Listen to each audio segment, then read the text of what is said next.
Olá pessoal, hoje nós vamos dar continuidade à nossa aula de número 1 da frente C. Como eu havia falado para vocês, essa aula é muito extensa, portanto ela foi dividida em 3 partes.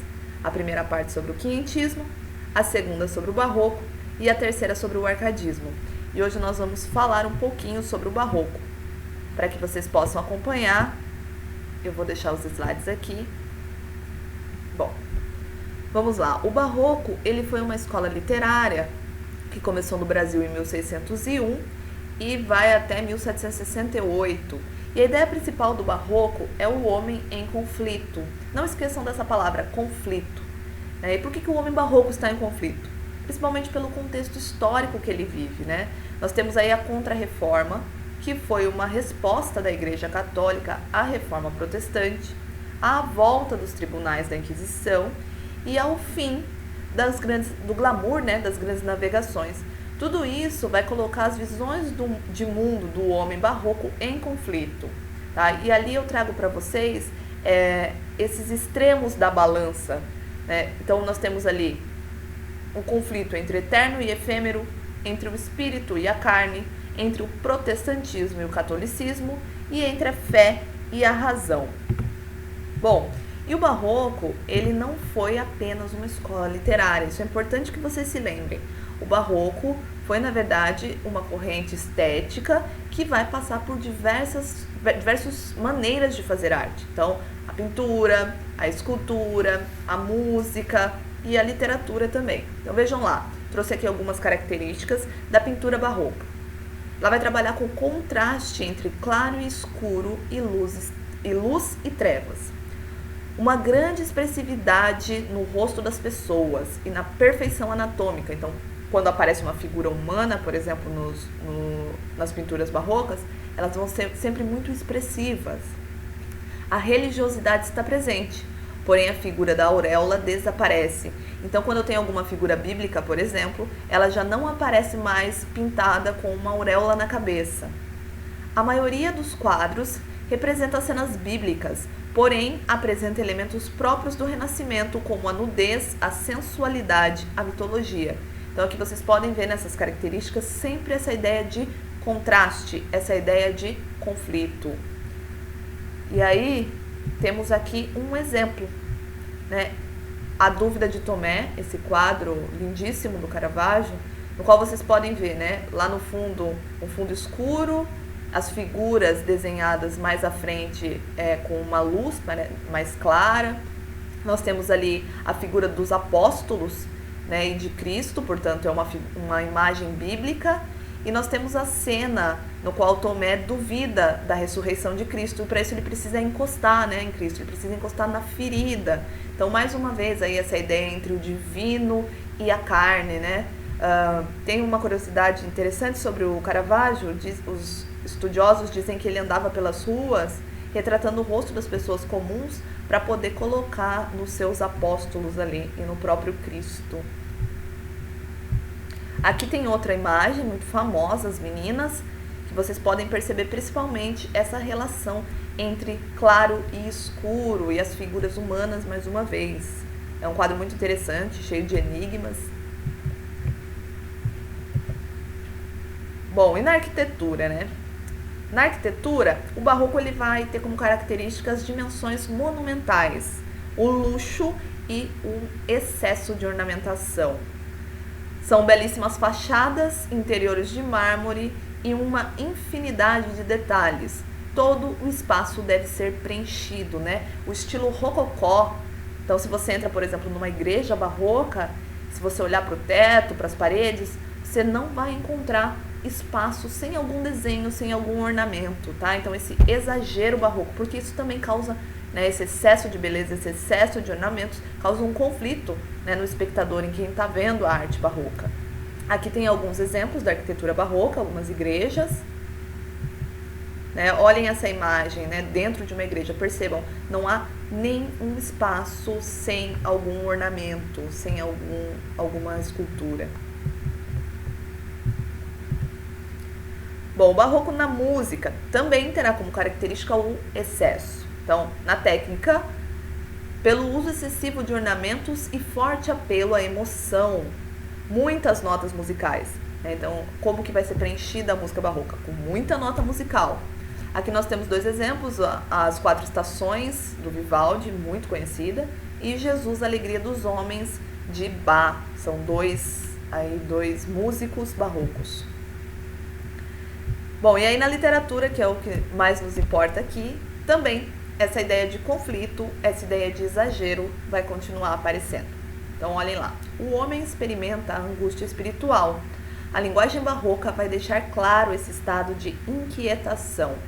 Inquietação, mais uma vez, entre céu e terra, espírito e carne, religiosidade e erotismo, sensualismo e misticismo. E aqui é muito importante que vocês entendam que não tem um lado da balança que vai ganhar. O que acontece no barroco é exatamente o conflito. E o fusionismo, como eu coloquei ali, não é apenas aproximar contrários, mas é uni-los em um mesmo plano, em uma mesma obra. E como que isso acontece na prática, De que maneira que o autor barroco vai conseguir colocar na literatura todas essas características? Ele vai usar alguns recursos, algumas estratégias. Os principais recursos que ele usa vai ser o uso de figura de linguagem, por exemplo, como antítese, paradoxo, metáfora, hipérbole, prosopopeia, metonímia e o uso de uma sintaxe rebuscada. Então, as frases serão escritas de maneira rebuscada. Por isso que muitas vezes é difícil ler um poema barroco, Parece que é complicado demais, mas é exatamente porque essa ideia de conflito, ela aparece na escrita. E nós vamos ter o uso de 2 estilos barrocos na literatura, o cultismo e o conceptismo. Prestem muita atenção nisso, porque é uma característica que vai aparecer muito, muito, muito nos autores que a gente vai ver, tá? O cultismo, também conhecido como gongorismo, é a preocupação com a forma. A linguagem rebuscada e culta é um jogo de palavras. O conceptismo, ou quevedismo, é o raciocínio lógico, usando para isso elementos da retórica, que é a arte do bem falar. É um jogo de ideias. Então eu trouxe aqui para vocês um exemplo de cada para ficar mais fácil para vocês entenderem. Tenho aqui um poema do Gregório de Matos, chamado Ao Braço do Menino Jesus de Nossa Senhora das Maravilhas, a quem infiéis despedaçaram. É do Gregório de Matos e é um soneto no qual ele vai fazer um jogo de palavras, principalmente com a palavra todo e parte. Então ele vai usando essas 2 palavras, é quase que um soneto muito difícil de ler, para passar para o leitor exatamente esse conflito barroco. Vejam lá, o todo sem a parte não é todo, a parte sem o todo não é parte. Mas se a parte o faz todo sendo parte, não se diga que é parte sendo todo. Em todo sacramento está Deus todo, e todo assiste inteiro em qualquer parte. E feito em partes todo, em todo a parte, em qualquer parte sempre fica o todo. O braço de Jesus não seja parte, pois que feito Jesus em parte todo, assiste cada parte em sua parte. Não se sabendo parte deste todo, um braço que lhe acharam sendo parte, nos diz as partes todas deste todo. É quase um trava-línguas, Aqui a gente consegue perceber o cultismo, esse jogo aí de ideias na forma, de palavras, que vai ficar bem claro nessa forma do poema. É até difícil de entender, você precisa voltar várias vezes para o poema para entender sobre o que ele está falando, porque exatamente esse jogo de palavras, ele salta aos olhos, ele cria este conflito no leitor. Aqui um exemplo de conceptismo, também é um poema do Gregório de Matos, só um trechinho, na verdade, de um poema, para vocês entenderem a diferença entre cultismo e conceptismo. Bom, muito grande é o vosso amor e o meu delito, porém pode ter fim todo pecar, e não o vosso amor que é infinito. Essa razão me obriga a confiar que por mais que pequei nesse conflito, espero em vosso amor de me salvar. Aqui é bem interessante, eu tenho um eu lírico que vai tentar convencer, através desse jogo de ideias, vai tentar convencer seu interlocutor, Deus, de que ele precisa ser salvo. Então vejo ali, ele trabalha com essa ideia da retórica, da premissa maior e da premissa menor. A premissa maior nesse trecho é que o amor, infinito de Cristo salva o pecador. A premissa menor, sou um pecador. Portanto, a conclusão é, espero me salvar. Né? Então, esse jogo de ideias aí para tentar conseguir persuadir o interlocutor, que no caso é o próprio Deus. Bom, e aqui a gente vai começar a ver um pouquinho sobre os autores barrocos. O primeiro que eu trago aqui é o Bento Teixeira. O Bento Teixeira, na verdade, ele entra aqui na nossa apostila muito mais como um marco histórico do que como um marco artístico, porque o seu texto não vai ter tanta relevância para a literatura. Porém, é a partir do texto do Bento Teixeira, de 1601, que dá início o barroco no Brasil. Tá? O nome do texto é Prosopopeia e ele vai contar a história da capitania de Pernambuco. Depois sim que vem aí o nosso grande nome, que é o Gregório de Matos, ou Boca do Inferno. Né? O Gregório de Matos é considerado, de fato, o nosso primeiro poeta nascido no Brasil. Ele nasceu em Salvador, ele é baiano, e faz pela primeira vez uma poesia brasileira que vai falar sobre o Brasil. Então nós temos aí um brasileiro falando sobre o Brasil. O Gregório de Matos, na verdade, ele não faz só poesia satírica, porque é a poesia que ele é mais conhecido. Né? Então prestem atenção no vestibular. Muitos vestibulares costumam colocar a pegadinha lá de que o Gregório de Matos só escrevia poesia satírica, né? E usam o fato de todo mundo conhecer o seu apelido de Boca do Inferno, mas não era só poesia satírica, tá? Ele fazia também poesia religiosa, que tinha aí como temas, né, o sentimento de culpa pelo pecado, a brevidade da vida, o arrependimento e a busca pelo perdão. Então esses são os temas da poesia religiosa do Gregório de Matos. Ele também fazia poesia lírico-amorosa, e aqui há uma característica muito interessante que os vestibulares também costumam cobrar, que é o carpe diem. Né? Nós estamos acostumados a estudar o carpe diem lá no arcadismo, como uma característica dessa literatura ligada ao paganismo. Mas ele também aparece no Gregório de Matos. O que é o carpe diem? Essa é a ideia de colha o dia, aproveite o dia, né? Porque o dia é muito curto, porque a vida é muito curta. Mas isso também vai aparecer na poesia lírico-amorosa do Gregório, tá? Não esqueçam. Um eu lírico dividido entre os prazeres carnais e o amor platônico, mais uma vez aí na temática essa ideia do conflito. E a poesia satírica, é aqui que a gente tem, né, o Gregório de Matos mais relevante para a literatura.